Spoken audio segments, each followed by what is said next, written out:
ওমা ওমা জানো স্কুলের পাশে একটা বাড়ি রয়েছে না, ওই বাড়ির ওই মেয়ে একটা ছেলের সাথে পালাই গেছে। আমাদের পাড়ার সারার লোক জানে, তুমি জানো না? কই না তো, আমি তো জানি না এই খবর। সারা পাড়ার লোক তখন এই নিয়ে আলোচনা করছে। আমি প্রথম তো জানতাম ও মেয়ে ভালো না, সারা ছেলেদের সাথে ফোনে কথা বলি বেড়ায়। ও মেয়ে যে পালায় চলে গেছে সেটা তোমরা খুব তাড়াতাড়ি জেনে গেছো। ওই মেয়ের যে কদিন আগে বিয়ে ভেঙে গেছে সেটা কি তোমরা জানো? কি কারণে ভেঙে গেছে সেটাও কি তোমরা জানো? কই না তো, আমরা তো জানি না ওই মেয়ের বিয়ে ভেঙে গেছে। তাই তো এইসব খবর আর রাখবা কেন তোমরা? মেয়ে হয়তো কোনো খারাপ কাজ করেছে, তাই তো ছেলে বাড়ির লোক জানতে পারছে, তাই দেখে যা বিয়ে ভেঙে গেছে। না না, তোমরা তাহলে সব ভুল জানো। ছেলে বাড়িতে 2 লাখ টাকা ক্যাশ এলো, মেয়ের বাড়িতে সেটা দিতে পারিনি, ওই জন্যই তো ওই রাত্রিবেলা মেয়েটার বিয়ে ভেঙে যায়।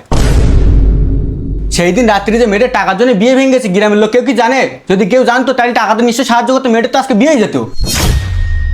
কই তোমরা এত খবর রাখো, মেয়েটার বাড়িতে 3 দিন ধরে না খেয়ে রয়েছে সবাই, সে কথা তোমরা জানো? এ দেখো না তো, আমরা তো জানি না ওরা 2-3 দিন না খেয়ে রয়েছে। আর ওরা খেলো কি না খেলো তাতে আমাদের কি যায় আসে? আমরা কেন খোঁজ রাখতে যাবো ওদের? এইটাই তো আমাদের সমাজে বড় সমস্যা। কারো যদি খারাপ কিছু ঘটে তা সবার বাড়ি বাড়ি পৌঁছে যায় খবরটা। আর যখন কারো পরিস্থিতি খারাপ থাকে তার পাশে এসে কেউ দাঁড়ায় না, তার কথা এভাবে ছড়ায়ও না। তুই একদম ঠিক বলেছিস মানি, কারোর বিষয়ে কোনো কিছু না জেনে শুনি তার নিয়ে খারাপ মন্তব্য করাটা কখনোই উচিত না।